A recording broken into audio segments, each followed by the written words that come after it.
So this presentation will be a collection of images and ideas from my selected projects and performances, but they're not presented in chronological order. Rather, they're conceptually arranged. And the presentation will also include some other interesting and related research. So, as a performance artist, ideas are easy. The important thing is to actualize those ideas, to perform those ideas, to embody the ideas, and to experience the actions. And, now we're increasingly expected to operate with mixed realities, to be able to seamlessly switch and slide between our biological functions, our machinic augmentation, and, of course, the computational and virtual data streams that we are immersed in.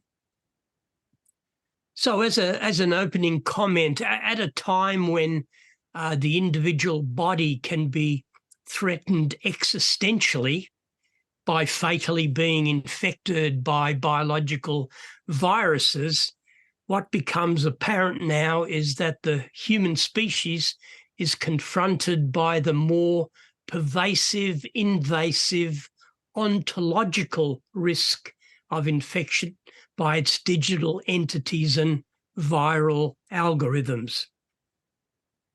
Between 1973 and 1975, I made 3 films of the inside of my stomach, colon, and lungs.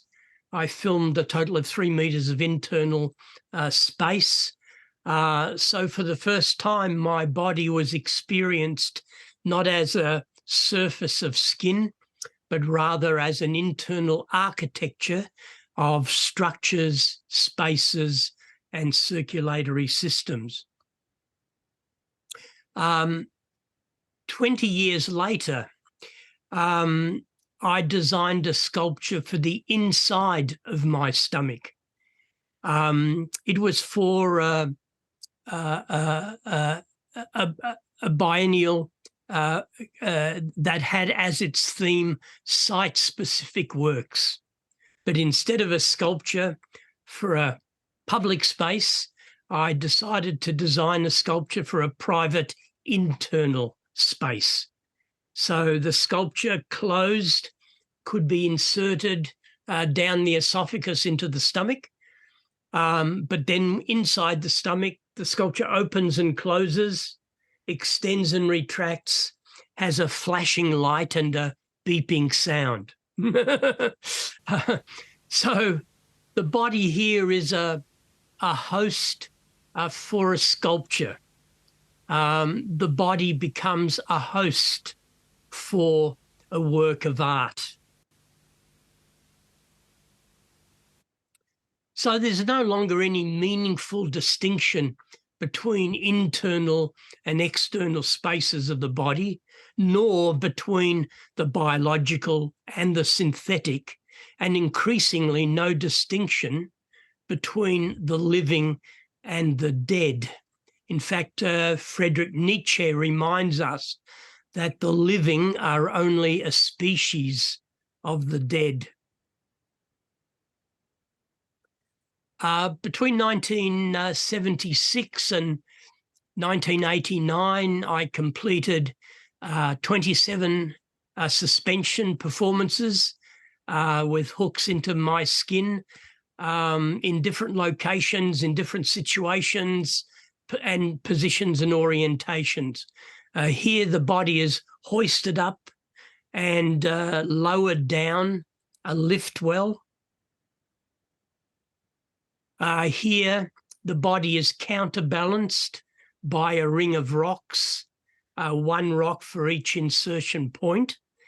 And in fact, I was gently swaying from side to side, setting up random oscillations with the rocks. So this was not a static suspension. But this performance was terminated when the telephone rang in the gallery. I thought it was a good time to stop the performance. Here, the body's suspended, looking out to the horizon, above an outcrop of rocks. The only people who saw this performance were a group of fishermen on a nearby outcrop of rocks. They were fishing before we arrived. They kept fishing during the performance, and they were still fishing when we left. But these suspension performances are not meant to generate any meaning, and they don't require any interpretation. They're experiences in bodily sensation expressed in bodily action. Really, these are performances that are sites of inertia and states of erasure. And here above the Royal Theatre in Copenhagen, the body was suspended 60 metres high. After about 30 metres, all I could hear was the whooshing of the wind, the whirring of the crane motors, and the creaking of the skin. Now, we know that we can preserve dead bodies using plastination techniques, whilst simultaneously we can sustain comatose bodies indefinitely on life support systems, and at the same time, cryogenically preserved bodies await reanimation at some imagined future. Dead bodies need not disintegrate. Dead bodies continue to have a material existence. And so we have a continuous blurring between the living and the dead and the partially preserved. And of course, these can be anatomically displayed in ways that we couldn't display dead bodies before. So we're in this age of circulating flesh, where we can take an organ from one body and insert it into a living body, where we can stitch the hand from a dead body onto the arm of an amputee and reanimate that hand. I met the first double hand transplant patient at a medical conference in Paris many years ago. And what was interesting was after only 6 months, he could move his cadaver fingers, and he had a rudimentary sensation of pressure, texture, and temperature. And here, the face from the cadaver body, the donor body, stitched to the skull of the recipient, becomes a kind of third face that resembles neither. This was due to a gunshot accident, and the face transplant, as you can see, the skin is, of course, flexible and stitched to the skull of someone else. The face will deform into a slightly different appearance. Having done these performances and projects exploring the physical and psychological parameters of the body, there was this desire to augment the body, because the realization was that the body was anatomically, biologically inadequate. So here the third hand is attached to the body. It has a wrist rotation, a pinch release, a grasp release. It has a tactile feedback system for a rudimentary sense of touch. And it's controlled by electrodes from the stomach and leg muscles. So you had independent movements of the three hands. Initially, it was just simply an aesthetic attachment for performance, another visual element to the body. But here I'm writing one word, each hand writing a separate letter at the same time. I had to keep my two eyes on what my three hands were doing. Because of the spacing of the three hands, I was writing every third letter, so I had to remember the sequence of letters.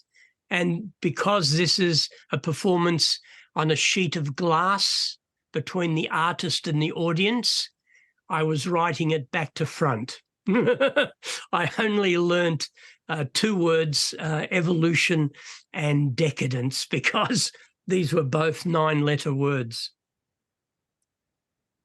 So the body has become this contemporary chimera of meat, metal, and code.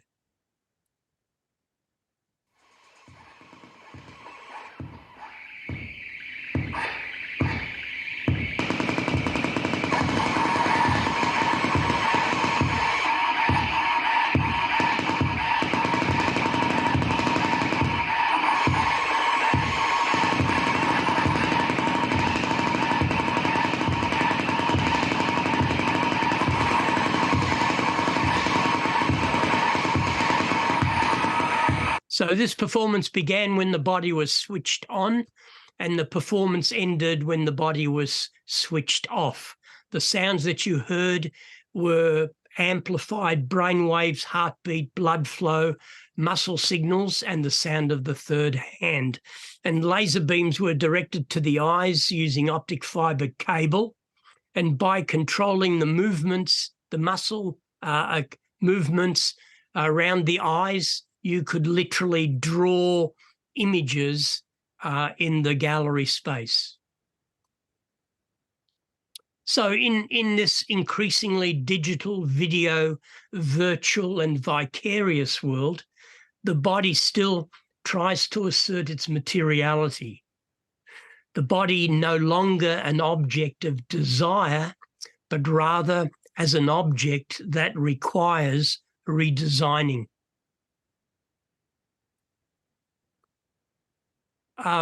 This arm extended my right arm to primate proportions, very, very long arm. It had wrist rotation, thumb rotation, individual finger flexion, and each finger splits open. So each finger potentially is a gripper in itself. But whilst my right arm was extended, my left arm was performing involuntarily, pre-programmed with a muscle stimulation system. So for 4 hours continuously, I was not in control of my left arm, but I was actuating my extended arm. So going backwards in time, because the previous performance happened in the year 2000, but in fact, the idea of using muscle stimulation begins in 1993, but this performance, Fractal Flesh, was in 1995. This is the muscle stimulation control box. The blue switches indicate which muscles could be pre-programmed. And using a touchscreen interface, by touching the muscles on the computer model performs your choreography. And then a second later in Luxembourg, where my body was, my body moves involuntarily. So people in the Pompidou Centre in Paris, the Media Lab in Helsinki, the Doors of Perception conference in Amsterdam, for example, could remotely access and remotely control the movements of my body in Luxembourg. So presence now becomes rather problematic. Presence is now marked by a double absence, or perhaps absence is marked by a double presence. We are neither all here now nor all there all of the time, but partly here sometimes and partly somewhere else at other times. Instead of people in other places animating my body, here we use the ping protocol. We pinged 40 global locations during the performance, and the reverberating ping signals that come back to the host computer, these are measured in milliseconds, and depending on the internet activity in that particular global location, my body moved accordingly. In other words, the body became a kind of crude barometer of internet activity. And with Parasite, we customized a search engine. The search engine scans the internet, selects anatomical images from the web, projects them to my head-up display. These images are analysed for their complexity, and depending on that analysis, the data is mapped to my body's muscles. So my body moves depending on what I see. The images that the body sees are the images that move the body and that frame the action. So we now navigate from cosmological deep time to physical nanoscales to virtual non-places. The body inhabits abstract realms of the highly hypothetical and of streaming subjectivity. The body becomes a kind of hyperhuman that becomes both more and less than the sum of its hyperlinks. The ambidextrous arm was a project I initiated at Brunel University in London. So imagine a hand whose fingers bend like this and the thumb rotates, and you have a right hand, but the fingers can bend completely the other way. The thumb can rotate backwards. So you have a left hand and a right hand all in the one universal design. So, for example, if you're an amputee and you lost your left hand, why not replace it with an ambidextrous hand? Sometimes two right hands might better perform a task than a left hand and a right hand. But it enables a flexibility that the human body can't easily manage. And we also 3D printed this a simple orthosis. This was at Curtin University in Perth, where it was designed for a paralysed hand, a simple orthosis that could be 3D printed overnight. So it completely articulated orthosis, and all you had to do was to add the five linear actuators to enable the orthosis to close and open, thereby moving the paralysed hand. Movatar was an inverse motion capture system. Instead of me simply controlling my avatar or controlling my robot.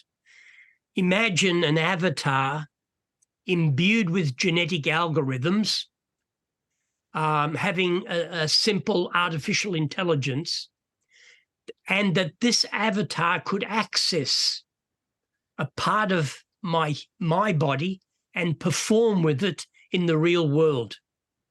This is a kind of an actual virtual system that allows both a human and an avatar to interactively perform with each other's bodies.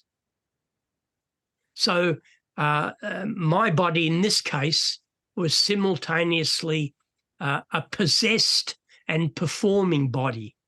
Possessed in my upper torso by the artificial entity, whilst my lower body has its own agency. So extended into these non-places and task envelopes of virtuality, the body subjectively experiences itself as an extruded system rather than an enclosed structure. The self becomes situated beyond the skin. You know, we project our presence remotely all the time with our wireless technologies.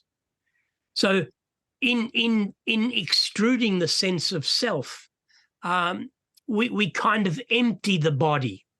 We empty the human body. But this emptiness is not from any lack, but rather it is an emptiness through excess.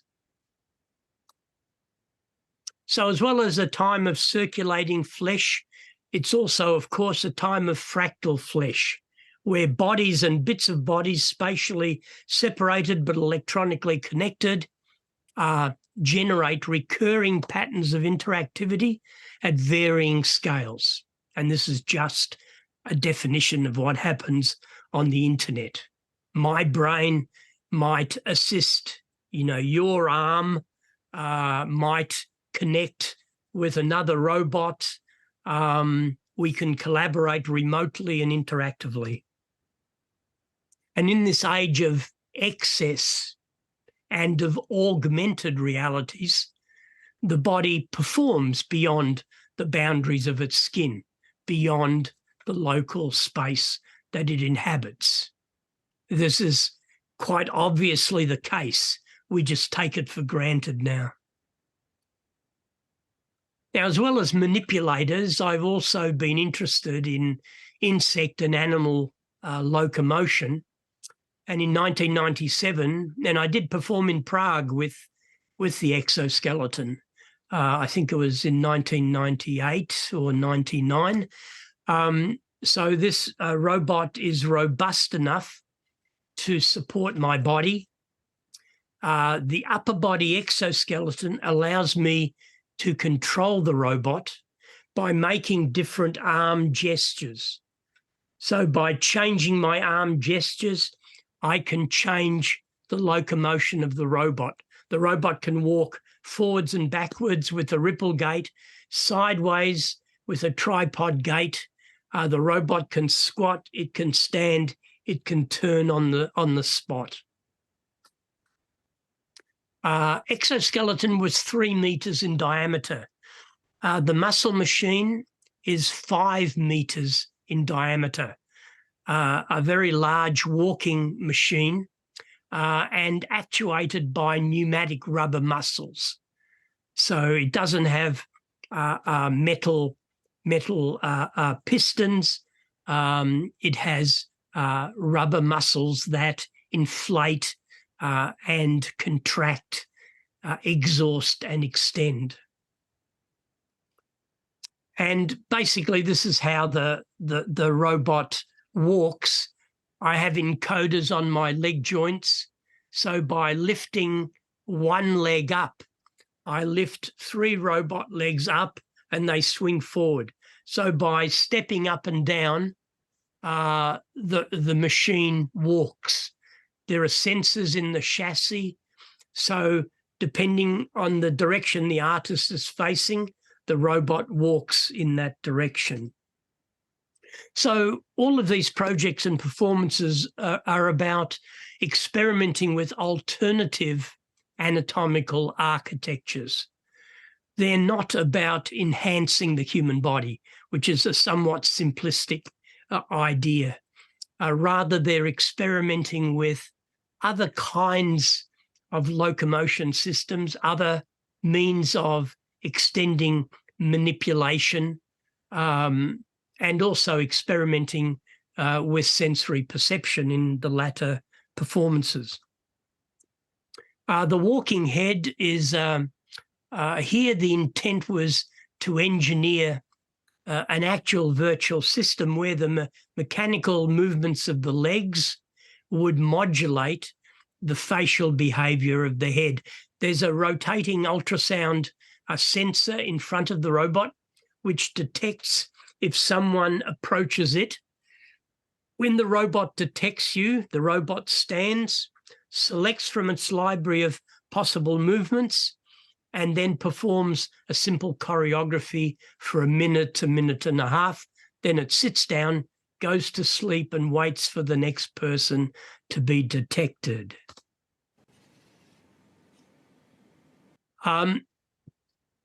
This is a robotic head by David Hansen. 32 micromotors in the soft skin can generate a range of facial expressions, and very seductively real ones.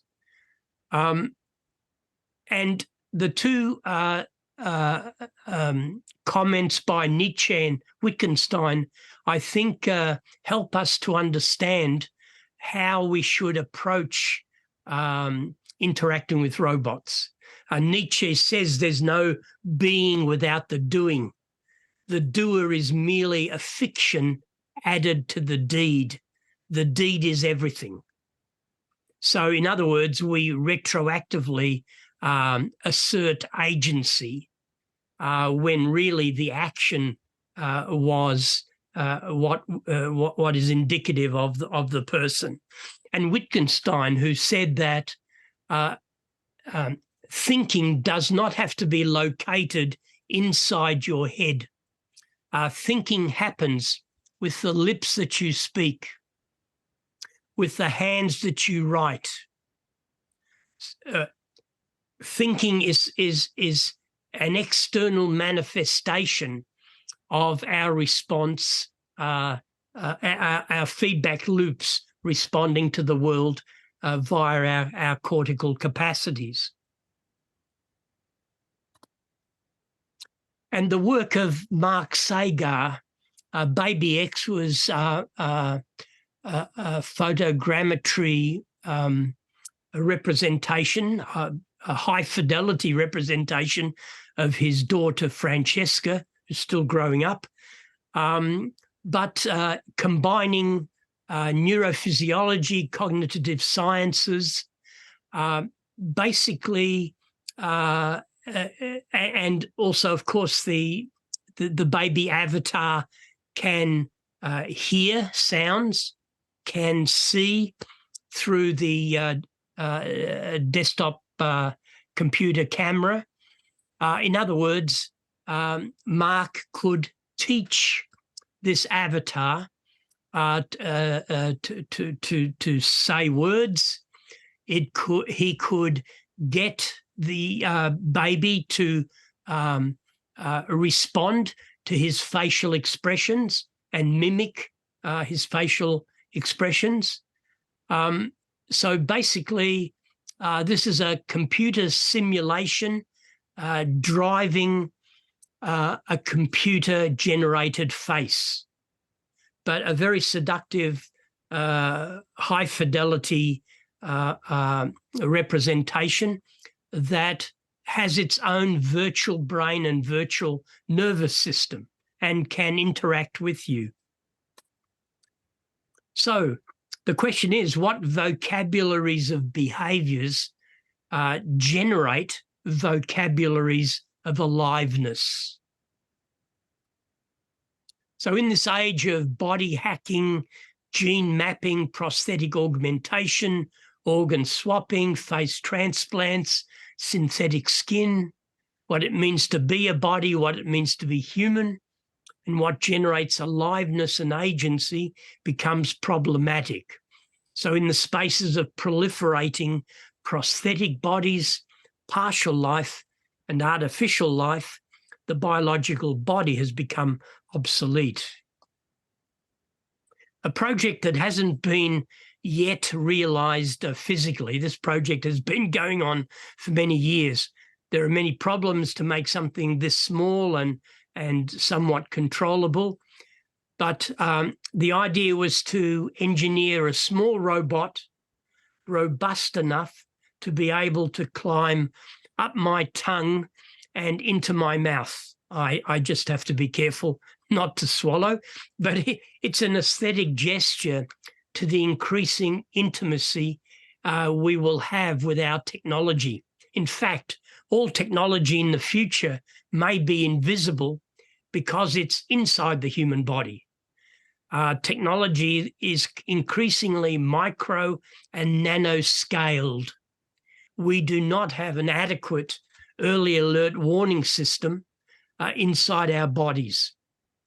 In other words, we don't detect the first pathological cells, and when the symptoms surface, when you feel the lump in your chest, it's probably too late. The cancer has spread, the cancer has metastasized. So perhaps we don't need any more external surveillance systems, but we certainly need more internal surveillance of the human body. An interesting observation about bioart. McLuhan observed that when an old media is replaced by a new one, the old media becomes an art form. So art about the body and its biology is perhaps a symptom of the obsolescence not only of the human body, but of the obsolescence of biology itself. Having said that, the Partial Head Project, we scanned the artist's face, we scanned a hominid skull.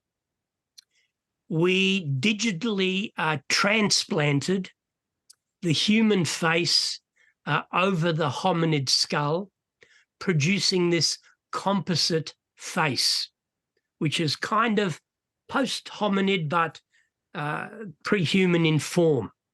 And using that data, we 3D printed a scaffold, and the scaffold was seeded with living cells. So the idea was to grow a living skin over this human hominid face. It got contaminated within days, unfortunately, and had to be preserved in formaldehyde for the rest of the exhibition. But this partial head is a partial portrait of the artist, which was partially living. The prosthetic head is effectively a chatbot. This was developed and exhibited first in 2002 in Glasgow. But imagine this projected 5 meters high. When you approach the head, it would detect that someone was in the room, and then you could ask the head questions, and it would, in real time, lip sync and speak the answers.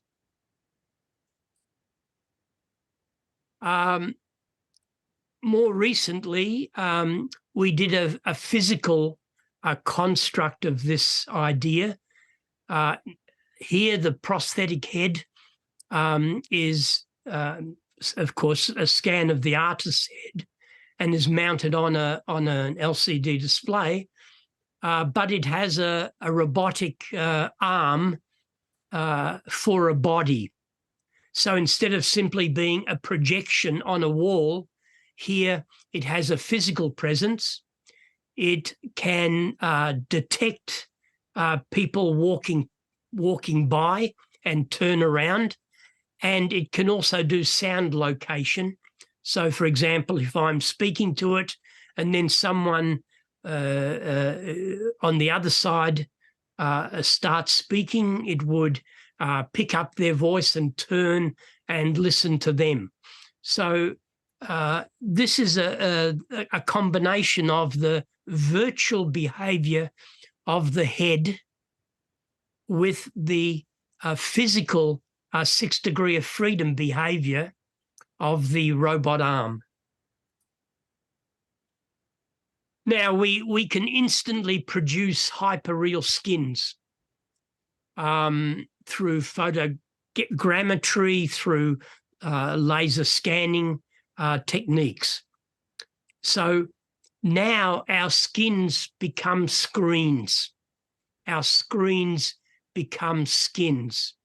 We interface with people now, not in proximity by touching them, but rather mediated by a screen.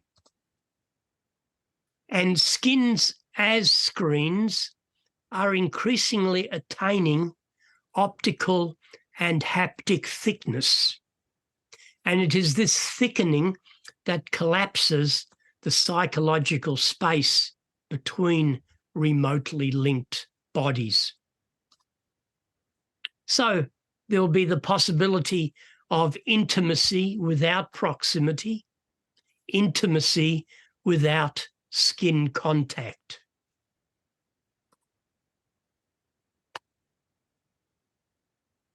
Blender is a collaborative project with myself and Nina Sellers. Each artist underwent a liposuction to have 4.6 litres of their biomaterial extracted, and this was inserted in an installation titled Blender. Blender is the inverse to the stomach sculpture. Instead of a machine object inside a soft organ of the body, here a machine installation becomes the host for a liquid body composed of biomaterial from the two artists' bodies. It's anthropomorphic in scale, and proximity sensors in the chassis detect when someone comes close to the installation, and when that person is detected, that triggers the blender blades to mix the biomaterial. And also there is amplified sound that startles the person. Now, if we can engineer an artificial womb and bring to bear a healthy child, then life would not begin with a biological birth. And if we can replace malfunctioning parts of the body with stem cell grown organs, 3D bioprinted and artificial parts, then we need not die a biological death. So how do we define human existence as neither beginning with birth nor ending in death? In other words, do we accept the Heideggerian notion that life is authenticated by death, or do we realize that the body is somewhat inadequately designed to survive after 80 years in good health? In fact, we will no longer die biological deaths. We die when our life support systems are switched off. And in 2017, Tina Gibson successfully gave birth to her daughter, Emma Wren, who was conceived from a 25-year-old frozen embryo.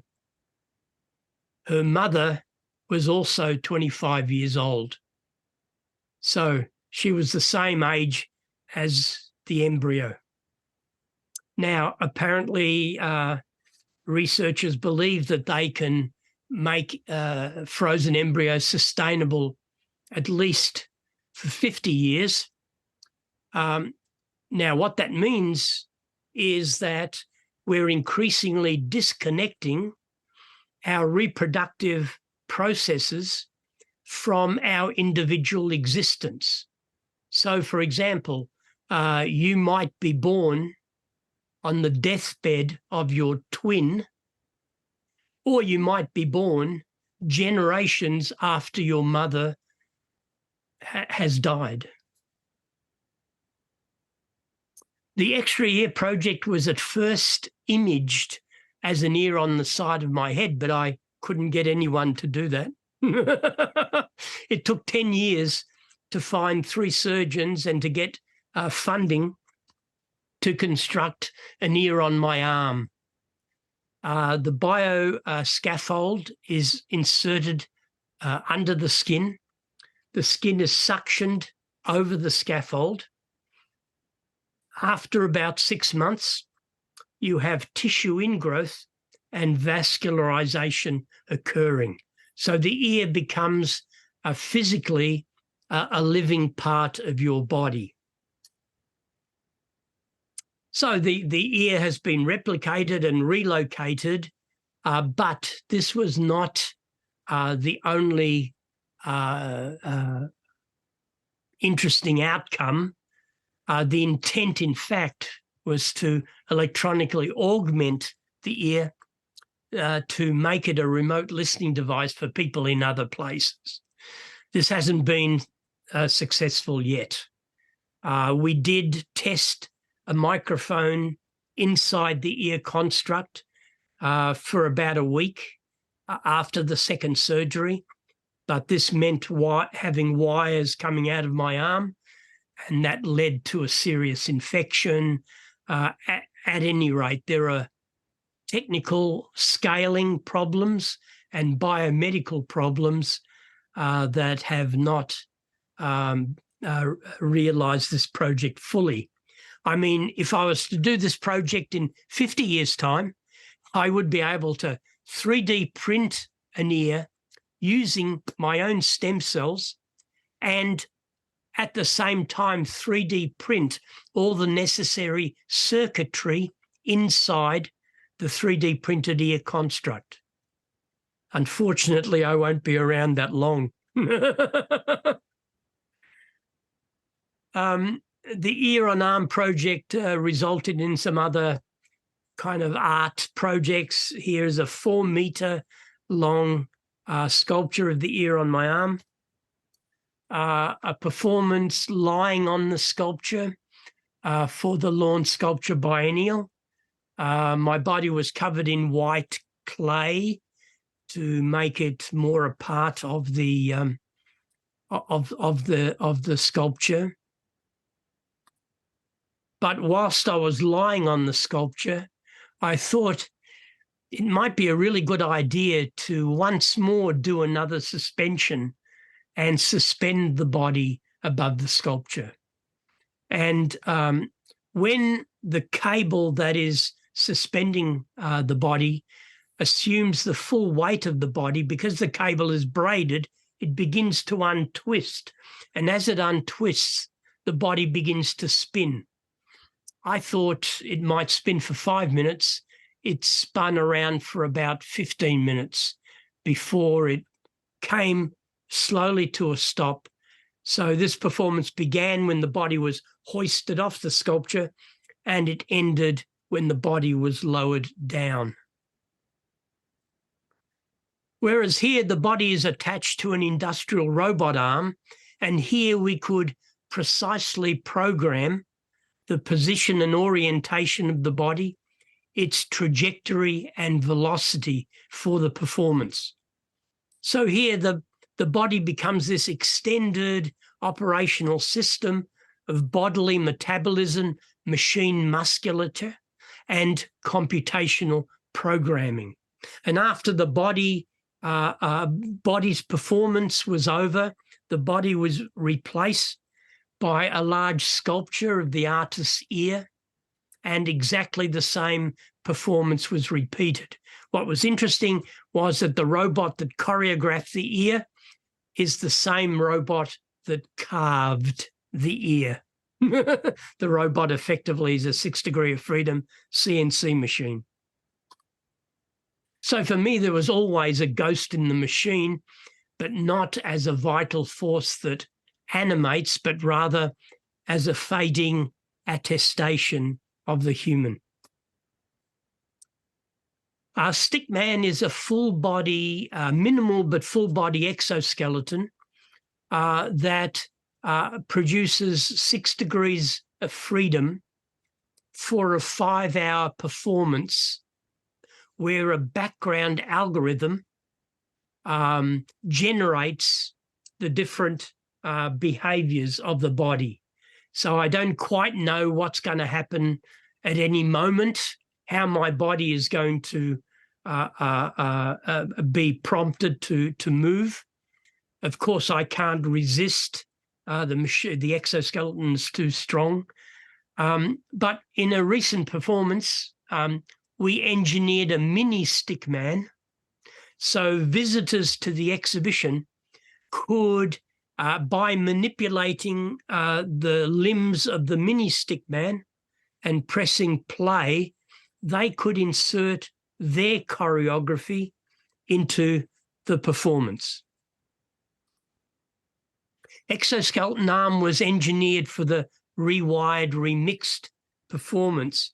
And for this performance, for 5 days, 6 hours every day, continuously, I could only see with the eyes of someone in London. I could only hear with the ears of someone in New York, but anyone, anywhere, at any time could access my right arm and remotely choreograph its movements.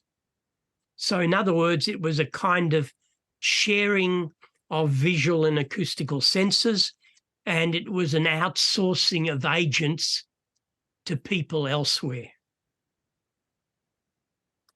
So the body here again becomes this extended operational and interactive system online.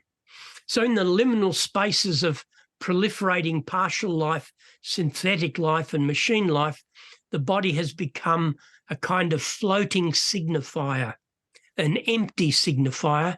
The body now is no body at all. So as well as an age of circulating flesh, of fractal flesh, it's also now an age of phantom flesh, where we simultaneously function as both physical bodies offline and phantom bodies, phantom images online. Phantom flesh proliferates online. We are haunted by phantom others. Phantom, though, not as phantasmatic, but as phantom limb. So these remote phantoms of others or of us will increasingly have haptic and force feedback experiences, not merely visual and acoustical ones. But to us online, and to others online, our bodies appear flickering on and off as a kind of digital noise, as a kind of glitch in Darwinian biological time. A reclining stickman was for the 2020 Adelaide Biennial of Australian Art. It's a 9 metre long, 4 metre high stick figure robot, continuously rotating on its axis with 9 degrees of freedom, including the bending of the limbs. This had online interactivity, so anyone, anywhere could program the robot to move at any time. In fact, during the pandemic, the Art Gallery of South Australia was closed for the biennial. And this installation was the only one where people could interact remotely with it and at any time. So imagine in the middle of the night, someone from Europe or someone from the United States activates the robot, and it performs with no audience in an empty art gallery.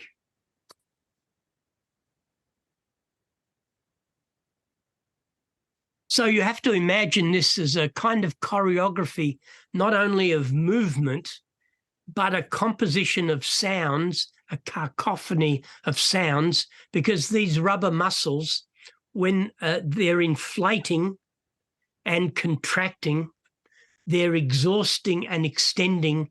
So you have compressed air sounds.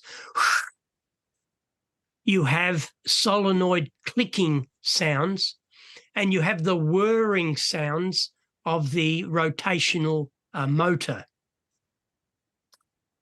And when I thought of this conceptually, I imagined this as a kind of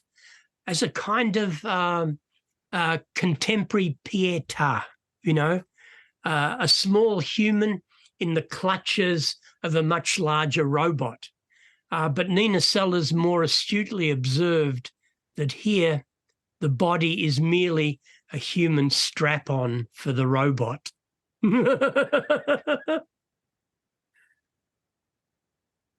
And with multiple and high-fidelity feedback loops of interactivity, we transition from Marvin Minsky's telepresence to Susumu Tachi's teleexistence. In other words, if I see what the robot sees, if the robot does what I do, and these feedback loops are high fidelity with little lag, the remote robot effectively becomes the end effector of the body itself. My fingertip is the end effector of my brain. So a robot in a remote location becomes the end effector of your body. The anthropomorphic machine was the most recent large interactive installation. It's 8 meters high, 7 meters in diameter. And this is actuated by 12 pneumatic rubber muscles, which deform a tensegrity canopy. So when a person approaches the installation, the vision system detects if someone is there. It analyzes whether it's one person or more than one person. It analyzes whether people are static or moving, whether they're changing their position, and this generates different behaviors with the tensegrity structure. So it might respond in a swaying motion or a glitchy motion, or in a breathing motion, or in a swaying motion. So this was for the Science Gallery Swarm exhibition in Melbourne, and to sort of indicate the scale, this is the valve and configuration and the computer controller. And that is what you see underneath the central column of the installation in its acrylic box. And there was a performance with this where what I'm holding is one tensegrity module. There's about, I think, 300 of them that construct the canopy. And we did machine learning to generate the sounds depending on my twisting, expanding, contracting of the tensegrity module, which is sort of deformable. And I could also do spatializing of the sound, so the sound can rotate around the body, around the audience. This performance was a performance that incorporated the sounds of the machine, its different behaviors, with the artist improvising and collaborating with the sounds and the movements that were being generated. And just to finish off, I've shown this before, if we can bioprint with living cells, what that will mean is that we will be able to print body parts. Here, a human heart, if we could designate its full structure and tissue typing and so on. But this would mean an excess of organs awaiting bodies, of organs without bodies. And in 2011, the first twin turbine heart was inserted into the chest of a terminally ill patient. He lived long enough to fully test this more robust, this more smaller and reliable artificial heart. What's interesting is that it circulates the blood continuously without pulsing. So in other words, in the near future, you might rest your head on your loved one's chest. They're warm to the touch. They're breathing, they're speaking, they're sighing. They're certainly alive, but they have no heartbeat. So what's happening here?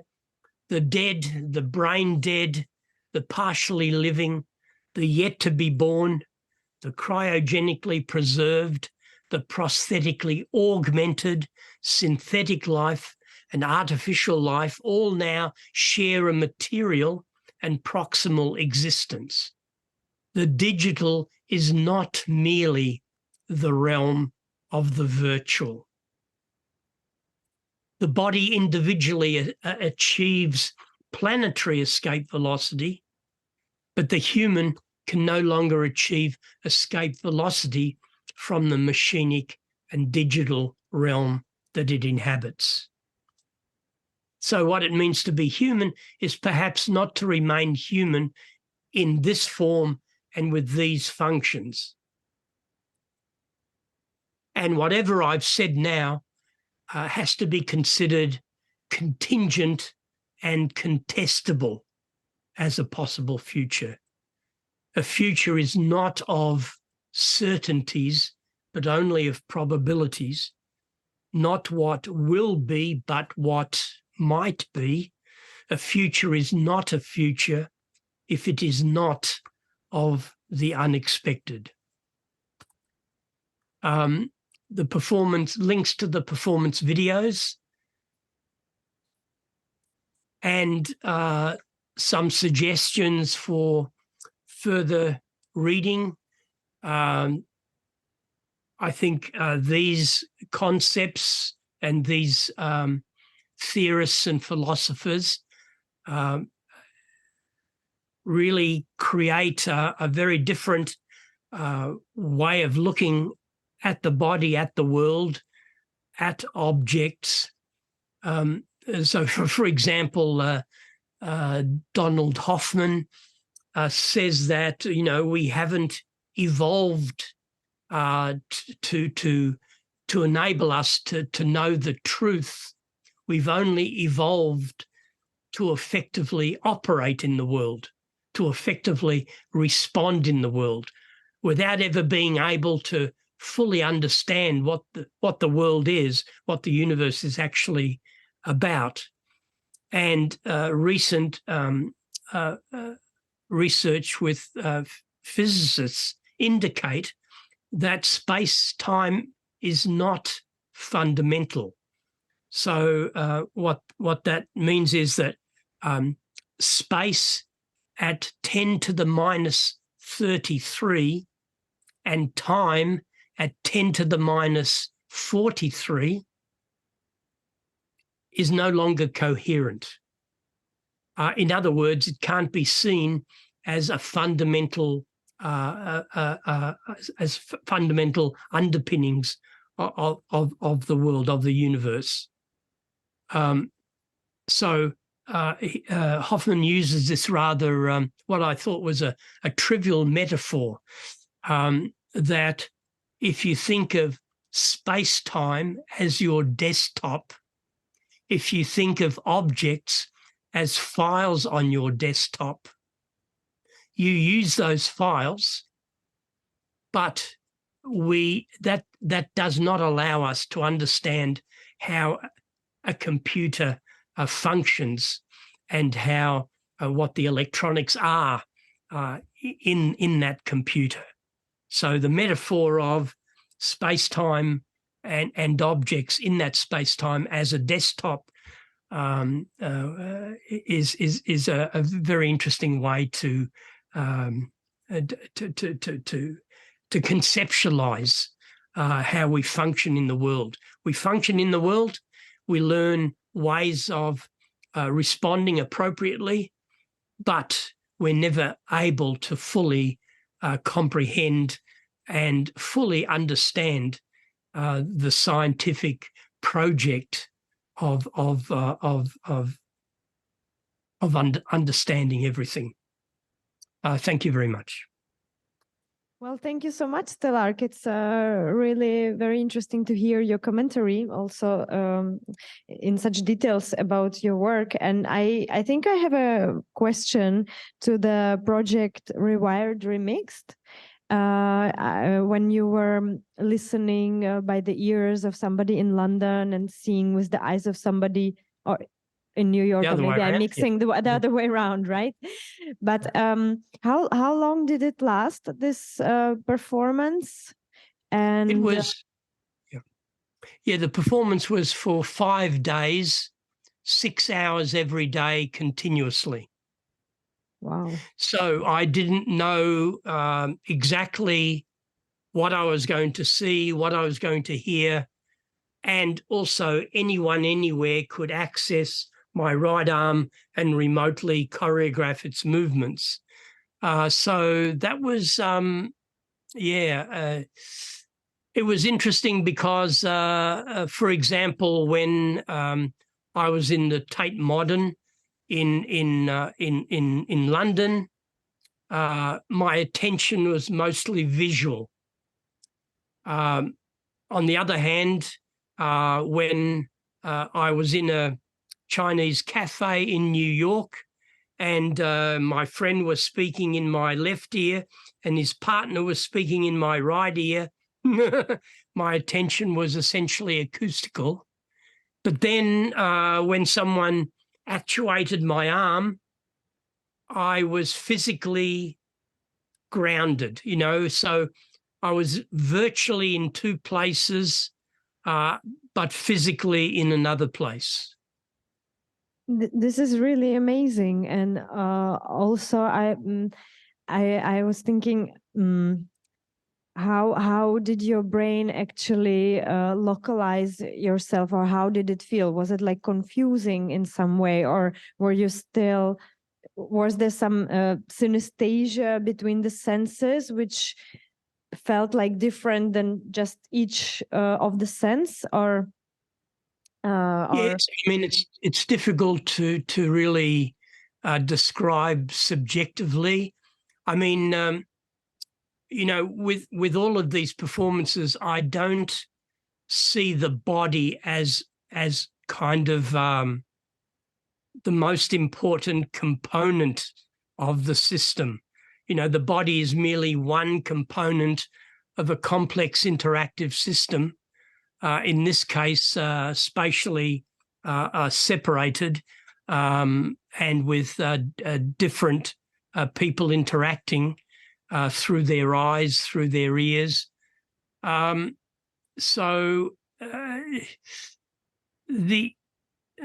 It's a kind of feeling of symbiosis, really, that your body becomes part of this extended operational system.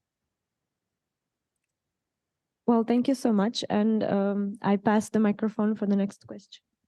I just wanted to ask, what platform did you use for communication in this case with the Rewired other? remixed. Yeah. Well, you know, it was a number of different platforms, but essentially it's streaming video, streaming sound, and then of course you had to program an adequate interface. So people had to interact with the exoskeleton arm, for example, and this was done using a touch screen. And there was also the robotic side of it. So there was the visual, acoustical, robotic side, and also the programming of the online interactive system and the local touchscreen system.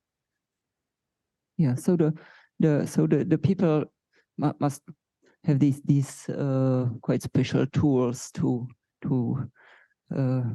join this.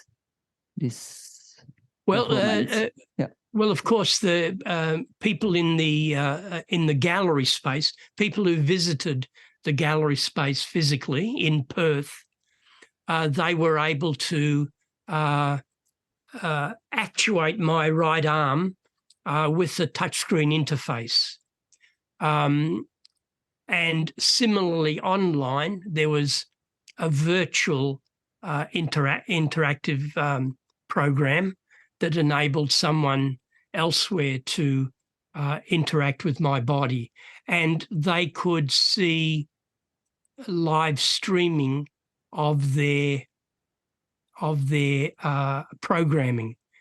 So everything had a visual and acoustical feedback, so that you could fully understand. Now, what happened, of course, is that if more than one person at the same time online wanted to interact, then we had programmed a queuing system. So they would get a message on their screen saying, your interaction can be seen in 10 seconds or 20 seconds or 30 seconds, depending on how many people were trying to interact at any one time. But often it was only one person, and you could see your interaction pretty quickly. Thank you. And please, could you say a few words about the Second Life project, like how this website does work, or what is it about? The Movatar performance. No, this wasn't Second Life. No. I mean the contemporary activity, or the contemporary project, which you are presenting your work or on the website, and there is the project called The Second Life. I really didn't really understand. Well, I did do some Second Life performances, or using Second Life, and the interest there was simply that Second Life at the time was a platform, an online interactive platform where you could perform as your avatar with other avatars elsewhere. And of course I could construct interactive objects in performances in Second Life. So of course people I guess some people don't realize that Second Life has been an online interactive platform now for many years, and so I have my doubts about whether the recent Meta project is going to take off. I would like to add some to your conclusions. For beginning, I think you couldn't perform that while sleeping, right? Any of that performances, like visual or audio. And that gives me opportunity to conclude what our body is for ourselves first, and then for the others, like you tested. It is just like mirror, reflecting, let's call it a reflecting body of your own self, let's say it. So you just extended viewpoints for the eyes and the ears and also limb mechanics, but it is all completely the same as you do, as you use your body while you are awake and while you are sleeping. You are not so conscious about that. So, and thank you for your performances. Yeah. I mean, it's interesting that I mean, I feel that what's important is not so much what is happening inside this body, but rather what happens between bodies in the medium of language which we communicate, in the social institutions that we operate, in the culture that we've been conditioned. So in other words, it's that interactivity as part of a much more extended and complex system of other bodies, of machines and instruments and computational systems, of microorganisms, of viruses,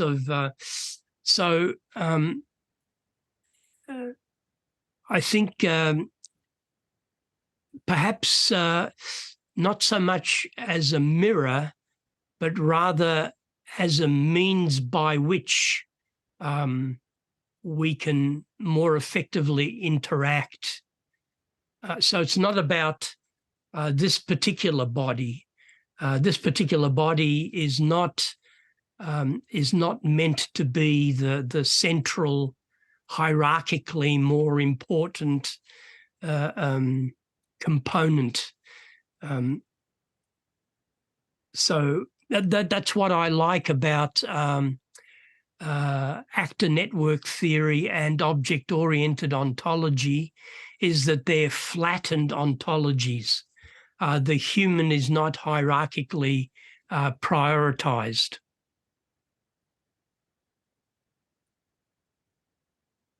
Okay, I will not add any further. So thank you. Thank you very much. Thank you. Yes, hi Stelarc. So I wonder, do you know the very famous Czech writer Čapek? You know, and his very famous play Rozum, Universal Robots. Yes, although not so. I read a long time ago.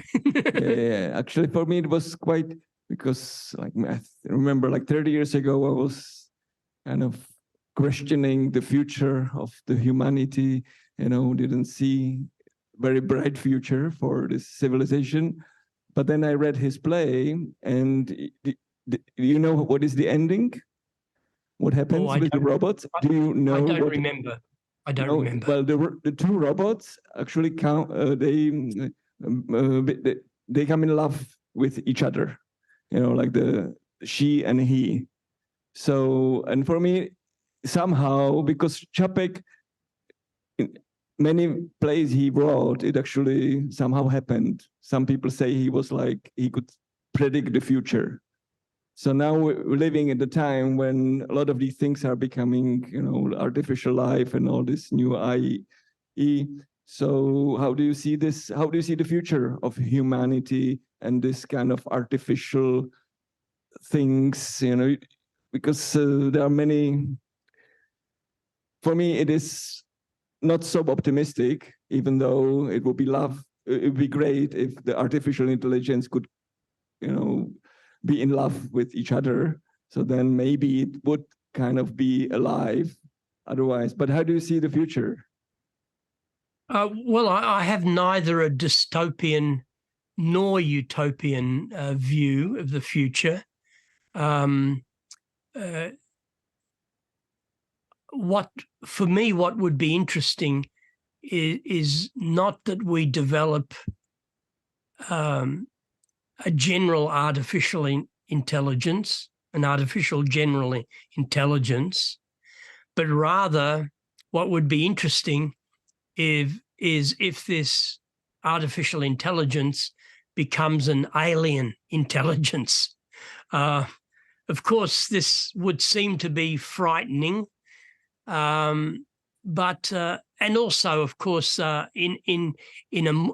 on a cosmological level, you know, all living things are destined to vanish, even humans.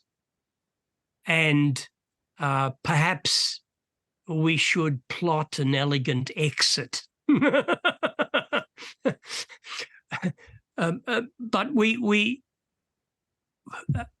I think the emotions with robots is an interesting question, because, okay, if you want loving robots, but do you want an angry robot? Can we engineer robot emotions that are simply what we consider good emotions? But even then, there would be probably some unexpected outcomes. So these are very interesting philosophical and social questions. But undeniably, machines, in a way, we're increasingly humanizing our machines, and we're automating our human bodies. So perhaps at some point in the future, it'll be meaningless to ask, is this a machine or is this a human? Because there will be no difference between biological and synthetic materials. There'll be no difference between machine nervous systems and human brains. But there are many scenarios if we're thinking more futuristically. You know, in 2,000 or 3,000 years, the human body might look exactly as it does now, but internally, it will be recolonized by micro and nano sensors and machines. So externally, we look the same. Internally, we will have a population of nanobots. This is very different from the scenario of sort of Japanese manga, super robot transformers that have a human kind of brain. It's another scenario. As I mentioned, or as I alluded to before, any future needs to be seen as contingent and also contestable. Nothing will happen of necessity. There's too many variables. So that complexity will not allow us, and that insertion of human choice or accidents or unexpected inventions, or this will adjust and result in much different futures than we imagine. So I neither have a utopian nor a dystopian vision of the future.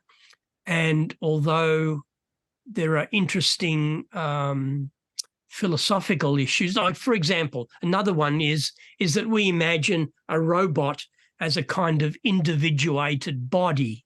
You know, we see the robot and we think we're interacting with this one single robot.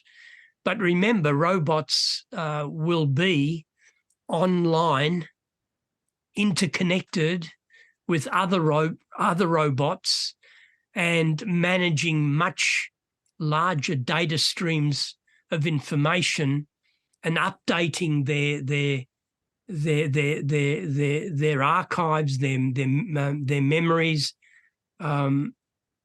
So we're going to be sort of confronted by very different kinds of synthetic and machine life forms that don't behave simply locally in this particular space, but are much more distributed systems.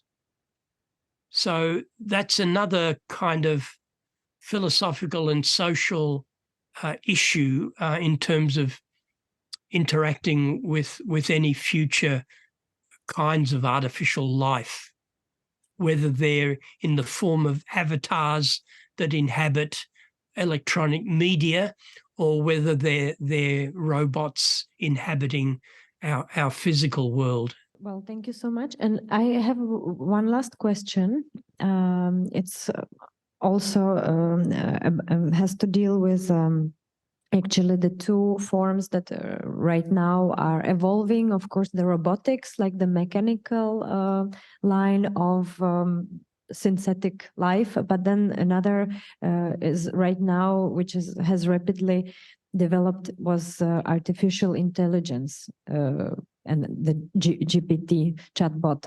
So have you also tried to incorporate artificial intelligence somehow into your work? And yeah, and actually another question, if I place the second question right away, if some of your works, because they are on the really in between the science and technology, if some of your inventions have been applied actually in maybe medicine or some other apart from the artistic world.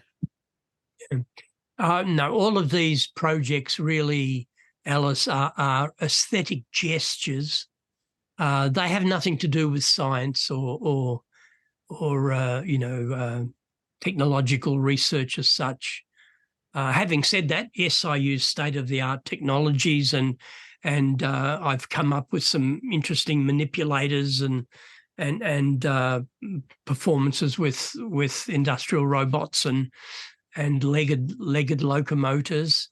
But no, I don't see these as useful. There was this when I was invited to NASA to talk to the extravehicular activity group.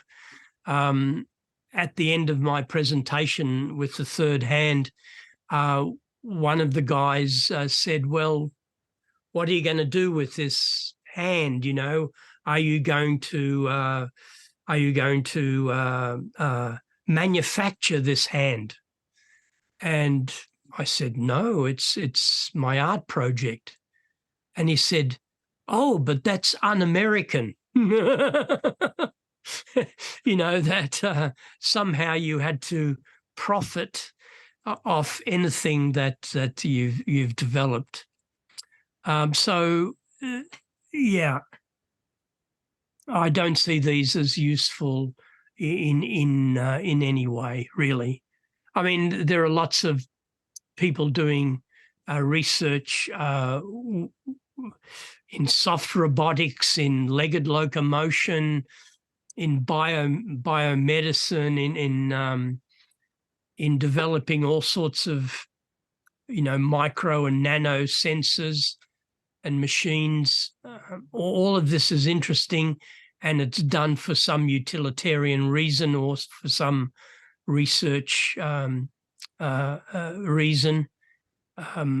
I don't think we should confuse artistic practice with scientific research at all. You know, if you say that art also involves research, this is really in a very, very generalized sense of the word. The problem with universities now is that many art schools now have been forced to merge into universities. Universities don't know what to do with artistic activities, so they want to call artistic practice also research, as if, you know, as if science authenticates art.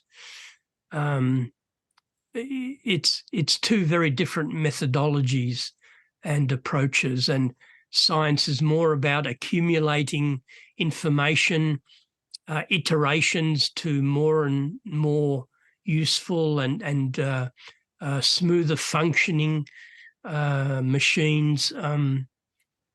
You know, artists aren't in that position financially to develop reliable and robust robots. You know, it's a problem with artistic practice that we're working with very constrained budgets and not always having first access to sophisticated technologies.